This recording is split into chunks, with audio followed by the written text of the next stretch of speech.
What's up, everybody? I won! I never win anything, but I won this Ingersol Rand Cordless Ratchet from Workshop Addict, and thank you guys. They do awesome giveaways. They don't hoard all of their promotional tools. They give away a lot of stuff. They give away a couple things a month. So I put my name in, and they called it, and I won. I won! So this video is dedicated to Mr. ZZZ. He was quite unhappy that I won this. He was claiming that I got all kinds of discounted tools and free stuff. And I told him, man, the free stuff that I get is mostly just cheap Chinese stuff. It's nothing to write home about. I don't have any deals with any major companies, and nor probably will I ever. I think I cuss a little bit too much to have Ingersoll Rand sending me emails. So a cordless ratchet is something I've been wanting for a long time. It's on the list, the long, never-ending list of tools that I want/need. And I don't enter all of their giveaways because a lot of stuff, it's something I have or comparable to, or I don't really need it. But I entered this one because I really wanted one of these. So it came in the mail a couple days ago, and I figured I'd show it to you. So first off, the case is pretty damn nice. It's right up there with any other major brand tool case. The latches are okay. They're all plastic, as you can see. A little plastic latch there. It's got a little loop in it if you wanted to put a lock on there. And you open it up, and there it is in all its brushed glory. The cool thing about the case is it does this. You get this pin that's spring-loaded, and then you can just remove the whole top part, so you can just set it right in your toolbox that way. I don't have room for any kind of cases in my toolbox, so the case is just going to get stored up on the shelf up there with a bunch of other cases that I can't fit in my toolbox.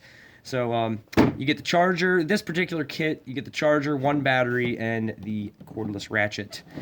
So first off, the charger is pretty beefy. It is it's a lot bigger than a lot of the other chargers that I have, DeWalt or Milwaukee, but it seems like a nice charger. It beeps when you make contact with the battery to put it on, and it beeps when the battery's done charging. So, you know, if you're waiting for that battery to charge and you're not really paying attention to the lights on it, it has little light indicators on there, and it makes a little beeping noise to let you know that it's charged. Let me see if I can plug this bad boy in and demonstrate a little bit. I have not really got a chance to use this ratchet because I've just got it and I've been real busy, but this is a 20-volt lithium-ion system. So you got one light there that tells you you're ready to go, and you put it on there, and it tells you how much of a charge you have on the battery as it's charging, and then it will beep when it is all the way charged. Another kind of cool thing, beeps when you take it off too. The battery itself has a indicator on it, 4 different bars of power, and also a little neat feature that kind of almost got past me. It's got a little USB port on there. Sad to say, it only puts out 500 milliamps. So if you're still rocking a phone from like I don't know, 2005, this will be perfect. You can plug your phone right into it. But 500 milliamps isn't really going to get a whole lot done with today's cell phones. I guess if it would keep your phone charged all day. If you absolutely use up all your outlets, use up your last one with your IR charger, you can plug your phone into it. So I mean, they don't have to do that. That's a little added feature. So enough with the charger. You all know about that. It has a detachable cord that has that hookup on it. Like I think the old PlayStations used to have that. A lot of stuff has that little hookup like that, but I don't know if I like that or not. That's the kind of thing I'm gonna lose, but I'm just gonna keep it plugged into the charger at all times. And this is the tool. Ingersoll Rand there. This is all, it's some kind of alloy, I assume. It looks like aluminum. Really nicely polished. Really well done on that. Very well smoothed out. It matches up with the plastic molding of the rest of the body really well. I was kind of impressed by that. That's really a little bit of an attention to detail kind of thing. This is called just the ratchet itself. There's the little spec sticker on it. The R3000 series. 20 volt, NO 0 to 225 a minute. Not really sure. Excuse me. I'm not really sure what that means, to be quite honest. It is made in China, but you know, something being made in China is not a death sentence for a tool. Flukes are made in China. There's a lot of other good stuff made in China, but it's got this little trigger here, and I could say it's got some torque. It is brushed, but that's not really a big deal. There's the whole thing. It is pretty big. It is a good bit bigger than the Milwaukee 12 volt ratchets that they have out now. But something I've heard somebody else mention was the balance of the Milwaukees, and I can say this is pretty well balanced with, you know, it's balanced almost right on the motor. The motor's right in here. So when you're holding it, it's a little top heavy, but it's not really that bad. This big 20 volt battery kind of helps balance everything out. On the head here, you have the selector switch. Just your standard, man, this cold is making my lights dim. These old T12s don't like the cold, but yeah, the lighting's not real great. But there's your selector switch, forward and reverse. And something I noticed is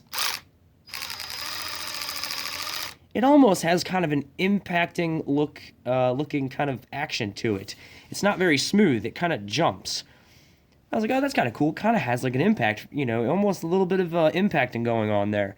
And then I looked right here on the warning label, and it says there, the second line of the English, use only impact sockets and accessories. So I guess this is going to put a little bit more, it's going to be a little tougher on your sockets than, you know, I guess a regular ratchet. I don't know if all air ratchets or electric ratchets would suggest that you use impact sockets, but I did notice that it kind of, like I said, it kind of has a little bit of a jumping motion as it turns. So I can understand why they would want you to use impact sockets, because you're just going to blow out the, I don't know if you've stuck a chrome socket on any kind of impact, it rounds out the corners. So this, you put impact sockets on this, you're not going to damage your chrome. I'd still probably put some chrome sockets on this. It is listed at 55 foot-pounds of torque, and it does torque stall pretty quickly. It doesn't really try too hard. You don't really feel it straining. It's all computerized torque stall. So as soon as it realizes it's not getting any more RPMs or no more turns out of a socket, it just cuts off. It cuts off pretty quickly too. I was testing it out earlier on a lag bolt. I ran a lag bolt into the bench, and it's got plenty of torque, and it doesn't really want to twist or jump out of your hand or anything. It's nothing crazy, but you know, a pretty rusty or pretty tight nut or bolt, you know, you're not gonna have to be cranking it. This is gonna pretty much, I think, do all the work for you. But I'm super excited about this. This is I haven't really won anything in my entire life. I won Keno for like $100 one time.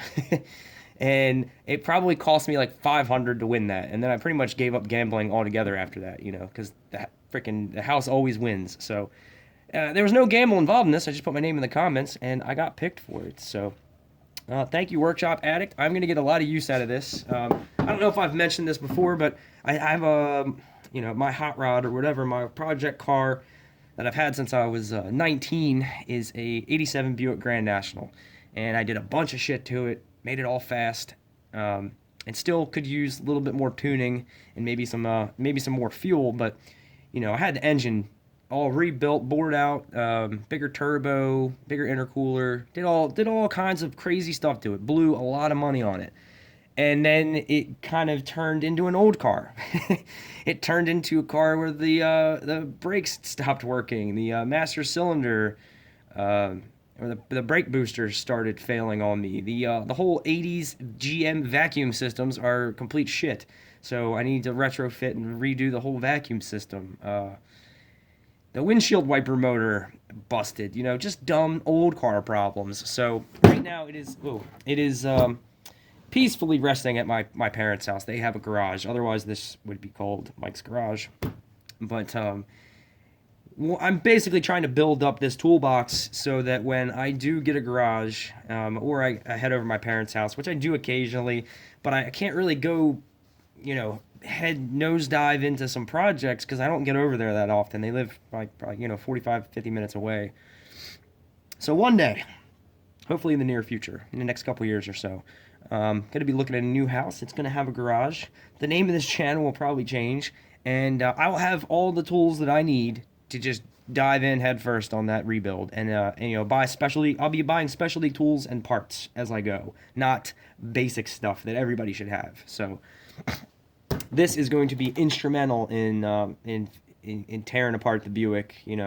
Taking the interior out. Probably want to have the interior redone. It needs a new dashboard. It's got a parasitic draw on the battery somewhere. Just dumb old car problems. And I'm getting up there in age, and I can't be ratcheting all day. Can't be using impact guns either. So this is gonna definitely come in handy. It's still gonna come in handy around the house. I got my motorcycle here, my scooter, and I got another scooter to rebuild, which I'm slowly getting all the parts for that. So it was just, I think I had a bad crank bearing. I got the crank bearing replaced, and I haven't worked on it in like 2 years. So I'm going to put the whole scooter back together. This is definitely going to help for that. So thanks, Workshop Addict. Check them out, Workshop Addict on YouTube. They constantly do tool giveaways. Ingersoll, Milwaukee, Rigid. And they get all of the inside scoop on all the new tools coming out too. Usually, anything Milwaukee, you'll see it there first. So, thank you guys, and this is for you, Mr. ZZZZ. Thanks for watching.